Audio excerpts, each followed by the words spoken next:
저는 걸레를 받아들었습니다. 28살 만삭의 몸으로. 남자도 떠나고 가족도 등 돌린 자리에서 차가운 기도원 바닥을 닦으라는 노권사님의 말씀에 그냥 무릎을 꿇었습니다. 오늘 이 이야기는 세상이 버린 한 젊은 여자와 그녀를 호되게 꾸짖으면서도 끝내놓지 않은 한 노권사님의 기적 같은 100일입니다. 가장 매서운 꾸지람이 가장 뜨거운 사랑이었다는 것을 그녀는 노수저에 담긴 미역국 한 그릇에서 알게 되었습니다.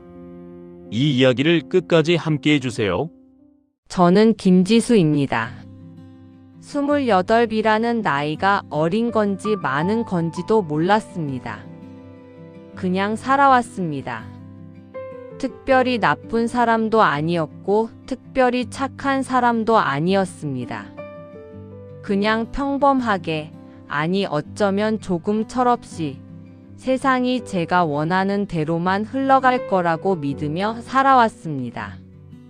남자친구는 1년을 사귀었습니다. 나이가 저보다 5살 위였고 말을 참 잘하는 사람이었습니다. 특히 미래에 대해 이야기할 때 눈이 반짝거리는 사람이었는데 저는 그 눈빛이 좋았습니다. 그가 우리 같이 살자고 했을 때 저는 세상이 따뜻하게 느껴졌습니다. 그 온기를 믿었습니다. 의심하지 않았습니다. 아이가 생겼습니다. 임신 테스트기에 2줄을 보던 날, 저는 설레는 마음과 두려운 마음이 반반이었습니다. 그에게 전화를 걸었습니다. 긴 통화음이 흘렀고 그가 받았습니다. 저는 말했습니다. 나 임신했어. 침묵이었습니다. 10초, 20초. 그러다가 그가 말했습니다. 잠깐 생각해 볼게. 그리고 전화가 끊겼습니다. 그날 밤 다시 전화했을 때는 받지 않았습니다. 다음 날도 그 다음 날도 받지 않았습니다. 카카오톡에 차단 표시가 뜨는 걸 본 건 그로부터 사흘이 지난 뒤였습니다. 그냥 사라진 겁니다. 문자 하나, 편지 한 장, 설명 한마디 없이. 마치 제가 처음부터 없었던 사람처럼요. 어머니한테 전화했습니다. 오래 망설이다가 걸었습니다. 전화기를 들고 방 안을 서성이다가 5번쯤 걸었다 끊었다를 반복하다가 결국 연결 버튼을 눌렀습니다. 어머니의 목소리는 차가웠습니다. 무슨 일이냐고 물어보셨고 저는 말씀드렸습니다. 긴 침묵이 이어졌습니다. 전화기 너머에서 어머니가 숨을 들이쉬는 소리가 들렸습니다. 그리고 한마디가 왔습니다. 네가 지은 죄는 네가 져야지. 그 한마디가 전화기 너머에서 들려오던 순간 저는 그 자리에서 무너져 내렸습니다. 바닥에 주저앉아 한참 울었는데 어머니는 전화를 먼저 끊으셨습니다. 그 이후로 어머니한테는 연락하지 않았습니다. 어머니도 하지 않으셨고요. 배가 불러오던 가을 내내 저는 혼자였습니다. 자취방에서 혼자 밥을 먹고 혼자 산부인과 진료를 받고 혼자 아이 용품을 알아봤습니다. 세상이 거대한 유리벽으로 제 주위를 에워싸고 있는 것 같았습니다. 아무리 소리를 질러도 들리지 않는 그런 두꺼운 유리요. 사람들이 지나가고 웃고 이야기하는데 저만 유리 안쪽에 갇혀 있는 것 같았습니다. 그 시절 제 마음속에는 한 가지 말이 계속 맴돌았습니다. 왜 나만 이래? 왜 나만? 그 남자는 멀쩡히 자기 삶을 살고 있을 텐데 왜 저만 이 모든 것을 혼자 감당해야 하나? 세상이 불공평하다고 생각했습니다. 하나님이 계신다면 왜 이러시냐고 원망도 했습니다. 그 즈음 지인의 지인이 소개해준 기도원 이야기를 들었습니다. 도심 한가운데 아파트 단지 사이 골목 안에 자리 잡은 조그마한 기도원이었습니다. 건물 외벽에 십자가 하나, 입구 옆에 손으로 쓴 일정표 하나. 그게 전부였습니다. 사연 있는 사람들이 와서 기도하다 가는 곳이라고 했습니다. 딱히 묻지 않는다고요. 저는 달랑 낡은 캐리어 하나를 끌고 처음으로 서리가 내린 늦가을날 그 골목을 걸어 들어갔습니다. 캐리어 바퀴가 보도블록 틈새에 걸려 덜컹거렸습니다. 골목 끝에 편의점 불빛이 환했고 그 옆으로 낡은 3층짜리 건물이 보였습니다. 계단 위 문에 손으로 쓴 종이가 붙어 있었습니다. 기도원. 숨이 차도록 계단을 올랐습니다. 더 이상 내려갈 곳이 없었으니까요. 기도원 문을 처음 두드렸을 때 삐걱이며 열린 문 안에서 저를 바라보신 분이 박옥래 권사님이었습니다. 72살. 은발 단발머리에 색 바랜 꽃무늬 앞치마. 눈이 작고 날카로우셨습니다. 입술이 꽉 다물려 있었고 눈썹이 짙었습니다. 첫인상은 딱 하나였습니다. 무섭다. 그런데 가장 먼저 눈에 들어온 건 손이었습니다. 크고 두껍고 굳은 살이 켜켜이 박힌 손. 수십 년을 쓰고 닦고 무릎 꿇고 빌며 살아온 손이었습니다. 그 손이 저를 위아래로 훑었습니다. 불룩한 배, 철 지난 얇은 원피스, 거의 다 사가버린 낡은 운동화. 권사님의 시선이 거기서 잠깐 멈추더니 인상을 찌푸리셨습니다. 들어와. 딱 3글자였습니다. 반갑다는 말도 어디서 왔냐는 물음도 어떻게 여기까지 왔냐는 인사도 없었습니다. 그냥 들어와. 저는 캐리어를 끌고 안으로 들어갔습니다. 안으로 들어서니 좁은 복도가 이어졌습니다. 흰 페인트 벽, 천장에 형광등, 공용 신발장, 소화기 하나. 군더더기 없는 공간이었습니다. 복도 끝 작은 창문 너머로 맞은편 아파트 불빛이 보였습니다. 저녁이 시작되고 있었고 세상은 저 바깥에서 아무 일 없다는 듯 돌아가고 있었습니다. 그날 저녁 짐을 풀고 작은 방에 앉아 있는데 문이 벌컥 열렸습니다. 노크도 없었습니다. 권사님이 한 손에 걸레를 들고 서 계셨습니다. 그 걸레를 제 발 앞에 던지셨습니다. 여기 있으면 놀면 안 돼. 밥값은 해야지. 내일 아침에 복도 닦아. 저는 그 걸레를 멍하니 내려다 봤습니다. 이게 기도원이 맞나? 이게 지금 저한테 하시는 말씀인가? 도망쳐온 자리에서 또 이런 소리를 들어야 하나? 반박할 기운도 울 기운도 웃을 기운도 없었습니다. 그냥 걸레를 집어 들었습니다.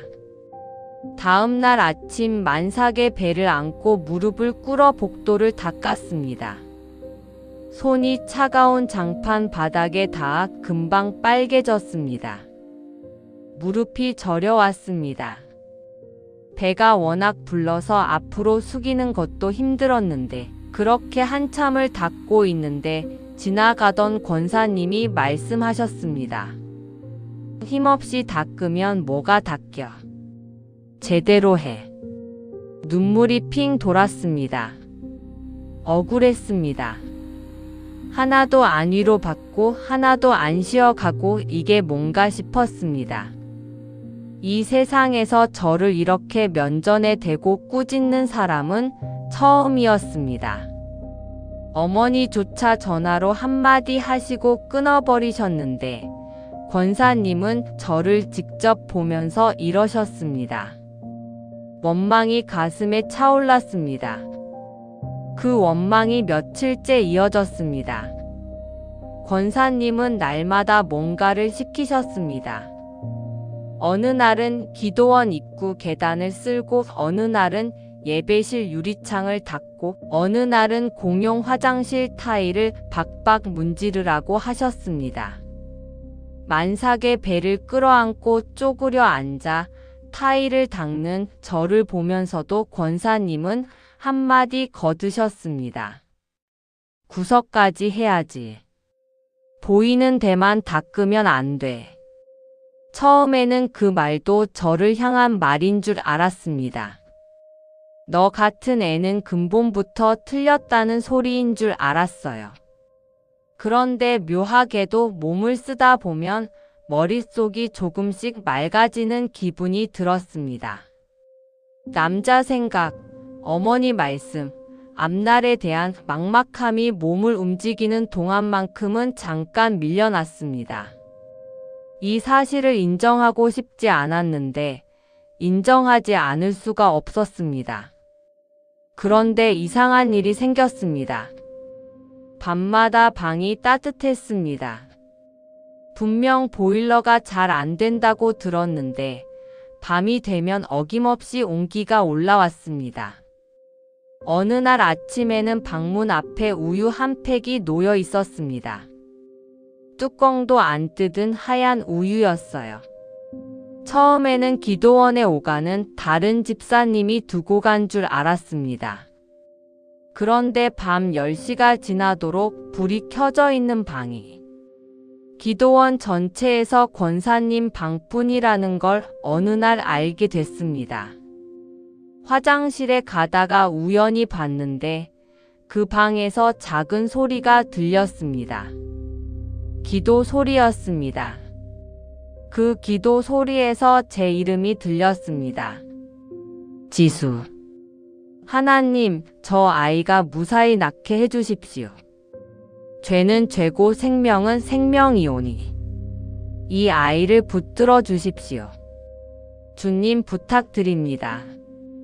저는 복도에 그대로 굳어버렸습니다. 한참을 서 있었습니다. 창문 너머로 맞은편 아파트 불빛이 하나씩 꺼져가고 있었습니다. 그 도시의 밤 한가운데서 이 작은 기도원 방 안에서 누군가가 저를 위해 무릎을 꿇고 있었습니다. 저는 소리 없이 방으로 돌아와 이불을 뒤집어 썼습니다. 모르겠습니다. 권사님이 미운 건지 고마운 건지, 원망해야 하는 건지 감사해야 하는 건지, 뭐가 뭔지 도무지 알 수가 없었습니다. 그냥 이불 안에서 조용히 울었습니다. 그렇게 2달이 흘렀습니다. 입동이 지나고 소설이 오더니 어느 날 저녁 한방눈이 쏟아지기 시작했습니다. 예보에도 없던 눈이었습니다. 도심이라도 이렇게 한꺼번에 쌓이면 버스가 끊기고 택시도 잡히지 않았습니다. 저는 창밖을 바라보다가 눈이 금세 먹겠거니 하고 잠자리에 들었습니다. 진통이 시작된 건 자정이 넘은 시각이었습니다. 처음엔 배가 뭉치는 느낌이었습니다. 그러다 간격이 좁아졌습니다. 강도가 세졌습니다. 예정일이 아직 2주나 남아있는데 119에 전화하니 폭설로 도로가 막혀 구급차 배차가 지연되고 있다고 했습니다. 최소 2시간은 기다려야 한다고요. 창밖을 보니 골목 입구가 눈으로 가득 쌓여 있고 맞은편 아파트 불빛만 아득하게 빛나고 있었습니다. 저 빛 하나하나가 전부 잠든 세상 같았습니다. 저만 이 작은 방에서 혼자 이러고 있는 것 같았습니다. 2시간. 진통 간격이 점점 좁아지는데 혼자 2시간을 버텨야 한다는 말이 저를 무너뜨렸습니다. 소리가 저절로 새어나왔습니다. 아픔인지 두려움인지 모를 소리가 방 안을 가득 채웠습니다. 저는 중얼거렸습니다. 나 죽나 봐요. 나 죽는 거 아닌가. 이렇게 끝나는 건가. 차가운 기도원 방에서 만삭의 몸으로 혼자서 눈물이 쏟아졌습니다. 그때 문이 열렸습니다. 박옥래 권사님이 서 계셨습니다. 두꺼운 솜니부를 두 팔에 안고 대야와 수건을 들고 한쪽 발에는 슬리퍼가 짝짝이었습니다. 급하게 나오신 거였습니다. 옆방에서 소리를 들으신 건지 아니면 이미 예감하고 계셨던 건지는 모르겠습니다. 권사님은 아무 말 없이 들어와 이불을 장판 바닥에 펼치셨습니다. 그리고 제 손을 잡으셨습니다. 안 죽어. 3글자였습니다. 안 죽어. 내가 기도하고 있다. 그 손이 제 손을 꽉 쥐었습니다. 크고 거칠고 굳은 살이 켜켜이 박힌 손이 제 손을 꽉 눌렀습니다. 뼈가 아플 정도로 세게요. 그런데 이상하게도 그 손의 온기가 팔을 타고 올라와 가슴까지 퍼지는 것 같았습니다. 권사님은 무릎을 꿇으시고 기도를 시작하셨습니다. 소리는 작았지만 목소리는 단단했습니다. 창밖에서는 눈보라가 골목을 쓸고 지나가고 저는 신음을 내뱉고 있었지만 권사님은 태산처럼 앉아 한마디도 흔들리지 않으셨습니다. 그 존재감이 방 안을 가득 채웠습니다. 새벽 2시가 넘었을 때 아이가 태어났습니다. 구급대원이 도착한 건 그로부터 40분 뒤였습니다. 아이의 첫 울음소리가 방 안에 울려 퍼지던 순간 세상의 모든 소리가 잠깐 멎는 것 같았습니다. 권사님이 아이를 수건으로 감싸셨습니다. 그 거칠고 무뚝뚝하던 손이 아이를 안을 때만큼은 그토록 조심스러웠습니다. 손끝이 떨리는 것도 보였습니다. 그리고 권사님이 우셨습니다. 소리를 내지 않고 우셨습니다. 눈물이 주름진 볼을 타고 흘러내렸습니다. 아이를 가슴에 안고 고개를 숙이고 혼자 조용히 우셨습니다. 저는 그 모습을 멍하니 바라보다가 가슴 속에서 무언가가 터져나오는 것을 느꼈습니다. 권사님이 저를 미워한 게 아니었습니다. 매일 아침 시키신 일들이 제가 쓸모없다는 걸 증명하려는 게 아니라 가만히 방에 앉아 허망한 생각에 빠져들지 않게 붙들어 주신 것이었습니다. 밤마다 들리던 기도 소리는 제가 얼마나 위험한 자리에 있는지 아시면서도 혼자 감당하신 것이었습니다. 문 앞에 놓인 우유 한 팩은 말 대신 건네신 사랑이었습니다. 따뜻했던 방은 말 대신 쓰신 손길이었습니다. 저는 엉엉 울었습니다. 아이가 태어난 기쁨인지 억울함이 풀린 것인지 미안함인지 고마움인지 구분도 안 되게 그냥 울었습니다. 권사님, 죄송해요. 하나님, 죄송해요. 권사님은 눈물을 닦으시더니 다시 무뚝뚝한 얼굴로 돌아오셨습니다. 울긴 왜 울어? 딸이잖아. 잘됐네. 그러면서도 제 손은 놓지 않으셨습니다. 하나님 아버지, 때로는 당신의 사랑이 너무 아프고 쓰게 느껴질 때가 있습니다. 사람을 통해 주시는 징계와 꾸지람이 나를 버리시는 신호인 줄 알고 오해했습니다.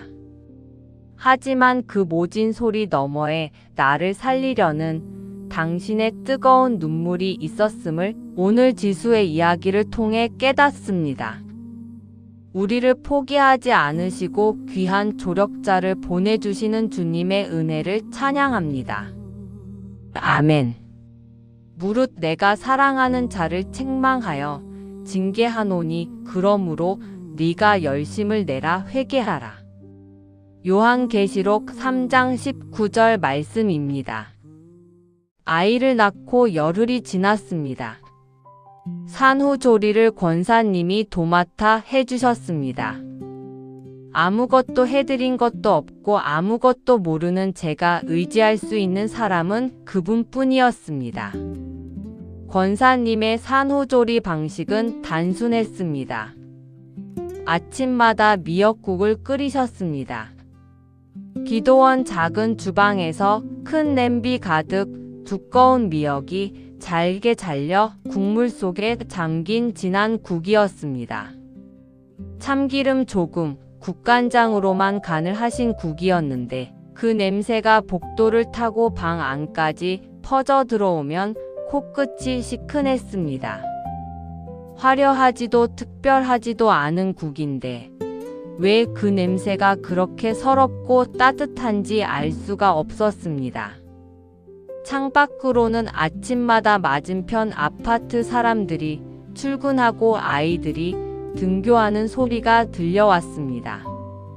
세상은 여전히 돌아가고 있었고 저도 그 세상으로 조금씩 돌아가고 있었습니다. 권사님은 노수저를 국에 담가 한번 저으시더니 저를 향해 내미셨습니다. 먹어. 저는 그 수저를 받아 미역국을 한 모금 삼켰습니다. 뜨거웠습니다. 목이 메었습니다. 이 국물이 왜 이렇게 뜨거울까요? 권사님의 손처럼 거칠고 투박한 맛인데 이상하게 가슴이 뻥 뚫리는 기분이었습니다. 사실 저 권사님이 정말 미웠거든요. 왜 나한테만 저렇게 모질게 하실까? 왜 위로 한마디 안 해주실까? 원망만 했었어요. 그런데 이제야 보여요. 권사님이 매일 새벽 제 방 앞에서 흘리시던 눈물이 제 죄 때문에 대신 울어주신 거였다는 걸요. 세상은 저보고 철없다, 답 없다고 버렸는데 하나님은 이 무서운 권사님을 보내서라도 저를 붙잡고 계셨네요. 권사님이 제 입에 넣어주시는 건 미역국이 아니라 다시 살라는 하나님의 명령이었어요. 저 이제 안 죽을게요. 저 바보처럼 안 살게요. 이 아이랑 같이 권사님 닮은 단단한 믿음으로 살아낼게요. 미역국을 다 비웠을 때 권사님이 말씀하셨습니다. 이제 너도 엄마야. 하나님이 널 버렸으면 이 아이를 주셨겠냐? 그 말에 또 울었습니다.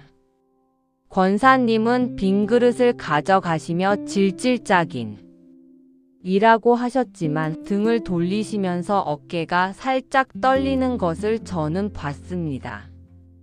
그 이후로 날들이 차곡차곡 쌓였습니다. 아이가 하루하루 자라면서 저도 조금씩 달라졌습니다. 처음에는 아이를 안는 것도 어색하고 두려웠는데 어느 순간부터 그 무게가 자연스러워졌습니다. 작은 손이 제 손가락을 꼭 쥐어올 때마다 이 아이가 제 것이라는 사실이 조금씩 실감났습니다. 권사님도 달라지셨습니다.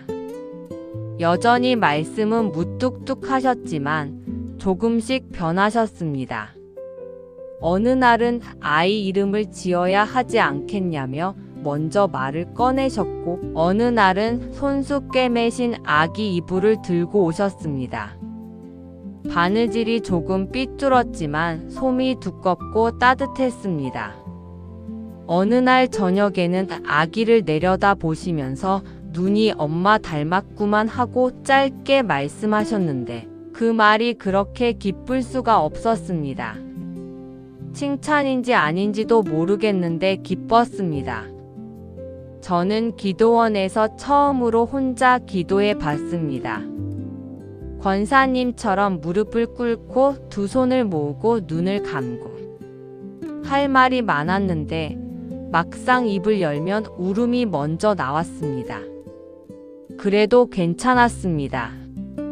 하나님은 그 울음도 들으신다는 걸 이제는 알았으니까요. 기도가 꼭 말이어야 하는 게 아니라는 걸요. 어느 날 아침 저는 용기를 내어 권사님께 물었습니다. 권사님은 왜 처음부터 저한테 그렇게 하셨어요? 위로 한마디도 안 해주시고. 권사님이 한참 생각하시더니 말씀하셨습니다. 위로는 쉬워. 그래서 효과도 없어.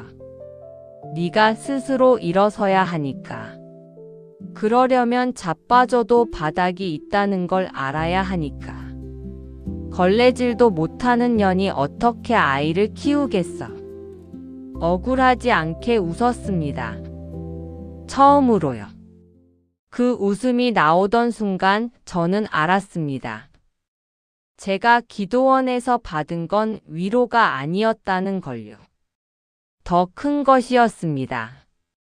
걸레질을 할 수 있다는 것, 타일을 닦을 수 있다는 것, 추운 새벽에 일어나 복도를 쓸 수 있다는 것. 그 작은 일들이 제가 살아있다는 증거가 되었습니다. 제가 쓸모없는 사람이 아니라는 증거가 되었습니다. 권사님은 말로는 한마디도 위로 안 하셨지만 몸으로 저를 살려내셨습니다. 기도원을 떠나는 날은 햇살이 좋았습니다. 이미 봄이 왔는지 골목길 가로수에 흐드러지게 벚꽃이 피어 있었습니다. 아이를 포대기에 안고 짐을 챙기는데 권사님이 기도원 입구에 서 계셨습니다. 아무 말씀이 없으셨습니다. 배웅하는 건지 아닌지 알 수 없는 표정으로 그냥 서 계셨습니다. 팔짱을 끼고 굽은 등으로요. 저는 고개를 꾸벅 숙였습니다. 감사합니다, 권사님. 가서 잘 살아. 그게 다였습니다. 포옹도 눈물도 연락처 교환도 없었습니다. 저는 골목을 걸어 나오면서 한 번 뒤를 돌아봤습니다. 권사님이 아직 입구에 서 계셨습니다.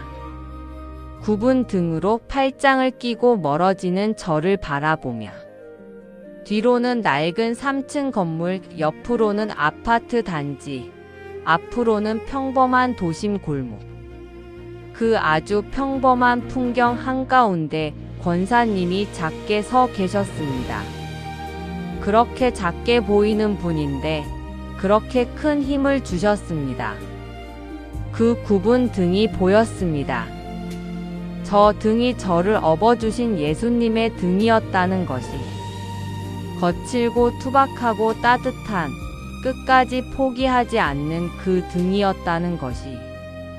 세상이 저를 버렸다고 생각했는데 하나님은 저 굽은 등을 통해 이 도심, 골목 한가운데서 저를 붙잡고 계셨습니다. 여러분의 인생에도 박 권사님처럼 쓴소리를 아끼지 않으며 곁을 지켜준 영적 어머니가 계셨나요? 그 말이 너무 아파서 원망하기도 했지만 지나고 나면 그 말이 나를 살렸다는 걸 알게 되는 그런 분이요. 저는 지금도 미역국을 먹을 때마다 권사님 생각이 납니다. 뜨겁고 투박하지만 먹고 나면 속이 든든해지는 그 국물처럼 권사님이 제게 주신 것들은 지금도 제 안에서 따뜻하게 살아 있습니다.